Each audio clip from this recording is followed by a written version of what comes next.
માનનીય deputy CM साहेब माननीय DGP साहेबના નિર્દેશ અનુસાર અને માનનીય આઈજી સાહેબના માર્ગદર્શન હેઠળ જો મ્યુલ અકાઉન્ટ વિરુદ્ધમાં જે આપના ગુજરાત રાજ્યમાં જે અભિયાન ચાલુ છે એના જ ભાગરૂપે રાજકોટ ગ્રામ્ય પોલીસની સાયબર સેલ દ્વારા એક સારી કામગીરી કરવામાં આવી છે.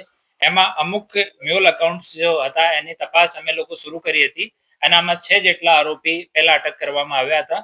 આજ ફર્ધર ઇન્વેસ્ટિગેશનમાં હાલ 9 જેટલા આરોપી આ ગુનામાં અટક કરવામાં આવ્યા છે અને ટોટલ 1500 કરોડ જેટલો અમાઉન્ટ આ તમામ જો અકાઉન્ટ છે આમાં ઇન્વોલ્વ છે.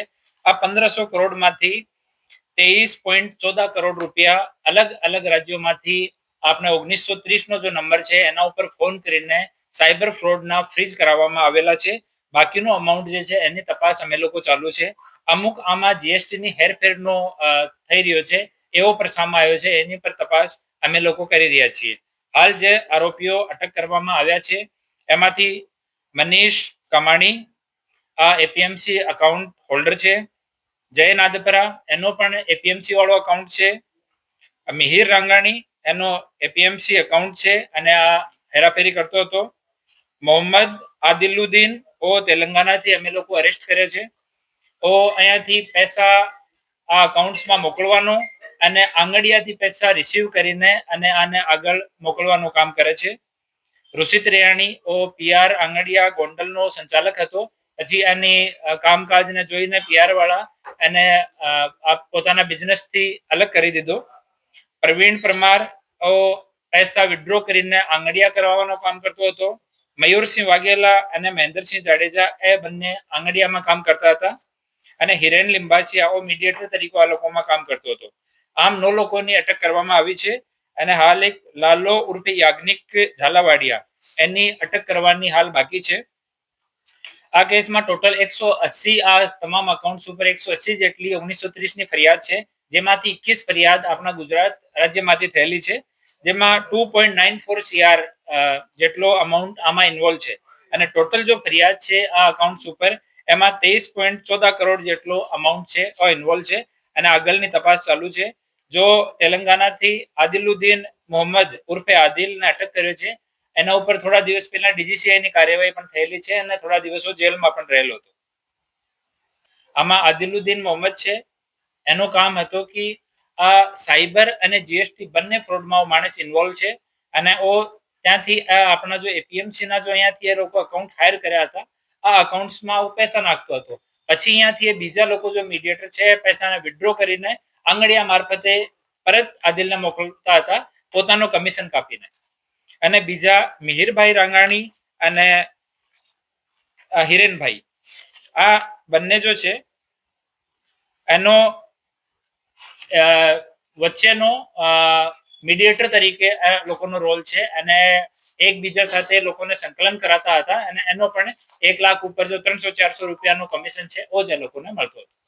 તો એકચ્યુઅલી એનો ઇન્ટર સ્ટેટ આ રેકેટ છે તમામ લોકોનું. આમાં 2-3 હાલ સુધીમાં 2-3 વસ્તુ અમારી સામે આવી છે. એક સાયબર ફ્રોડના પૈસા છે, આમાં એક ગેમિંગ ફ્રોડના પૈસા છે અને એક જીએસટી ફ્રોડના પૈસા છે. તો એ લોકો અકાઉન્ટ યુઝ એવી જગ્યા કરતા હતા જ્યાં ટેક્સેશન ઓથોરિટીઝની નજર ઓછામાં ઓછી પડે. તો આપણે એપીએમસી ના અકાઉન્ટ એ લોકો એના માટે ટાર્ગેટ કર્યા કે એપીએમસી ના અકાઉન્ટ ઉપર જીએસટી કાપવાની કે ટીડીએસ કાપવાનો રહેતો નથી. તો એના માટે એ લોકો એપીએમસી અકાઉન્ટ્સને ટાર્ગેટ કર્યા હતા. અહીંયા એ લોકો અકાઉન્ટ્સને હાયર કરીને ઓપરેટ કરતા હતા. આમાં આદિલ પોતાના ઘરેથી જ ઓપરેટ કરતો હતો. એ જેટલા અકાઉન્ટ હોલ્ડર છે પોતાની જગ્યાથી ત્યાંથી જ ઓપરેટ કરતા હતા અને મીડિયેટર પણ સિવાય જ્યારે પૈસા વિડ્રો કરાવવાના હોય અને પૈસા મોકલવાના હોય આ સિવાય આ લોકોનો કોઈ ટ્રેડિશનલ ટાઈપનો ઓફિસ એવું કંઈ નથી આપે છે. જ્યારે પણ સાયબર ફ્રોડ થાય તો સૌથી પહેલા ડિટેલ અકાઉન્ટ હોલ્ડરની નીકળે છે અને પહેલો અક્યુઝ કોઈ બને છે તો આમાં અકાઉન્ટ હોલ્ડર બને છે. તો તમામ નાગરિકોથી નિવેદન છે કે પોતાનો અકાઉન્ટ ભાડા ઉપર આપવાનું નહીં. ગુનાહિત પ્રવૃત્તિમાં એ લોકો આપને એફઆઈઆરમાં આપનું નામ આવશે, અપરાધી તરીકે આપનું નામ આવશે અને આપના વિરુદ્ધમાં કાયદાકીય કાર્યવાહી થશે. તો કોઈ પણ સંજોગોમાં જે માણસ જે પણ કહેતો હોય કે અમારે એન્ટ્રી કરાવવાની છે, જીએસટી કરાવવાની છે કે અકાઉન્ટમાં અમુક પૈસા નાખીને પછી ઉપાડી લેવાના છે, કોઈ પણ સંજોગોમાં પોતાનો અકાઉન્ટ બીજા માણસને યુઝ કરવા દેવાનો નહીં. અને અમુક આદિલના ટ્રાન્ઝેક્શનમાં મોટી સંખ્યામાં આદિલના અકાઉન્ટ્સમાં ટ્રાન્ઝેક્શન મળ્યા છે. તો આમાં અમે જોઈ રહ્યા છીએ અમુક કંપનીઓ તરફથી આદિલને પૈસા અને ડેબિટ પણ થયેલા છે ને ક્રેડિટ પણ થયેલા છે. તો એની તપાસણી ચાલુ છે. હાલ અમે એક્સપર્ટ્સની મદદ લઈને અને એના એકાઉન્ટ્સની પૂરી વિગત શોધી રહ્યા છીએ. અને પહેલા આદિલ ઉપર ડીજીસીઆઈની કાર્યવાહી થયેલી છે. તો આ વિભાગ સાથે પણ અમે સંકલનમાં છીએ. એની તરફથી પણ અમે રિપોર્ટ માંગવાનો છે. આદિલના અકાઉન્ટમાં ટોટલ જો સાયબર વાળો અમાઉન્ટ છે જો આપણને લગતો છે ઓ અલગ છે અને બીજા જૂના અકાઉન્ટ્સમાં જો ટ્રાન્ઝેક્શન છે આ અલગ છે. એની તપાસ ચાલુ છે હાલ. એક વખત પૂરો એનો ઇન્વેસ્ટિગેશન થઈ જાય એના પછી ફરીથી આપની સાથે ડિટેલ શેર કરવામાં આવશે. તો મોટા ભાગના દેશમાં જ ફેલાયેલો છે. 180 જેટલી કમ્પ્લેન પૂરા દેશમાંથી થયેલી છે. તો એ પૂરા દેશમાંથી જ લોકો ઓપરેટ કરે છે.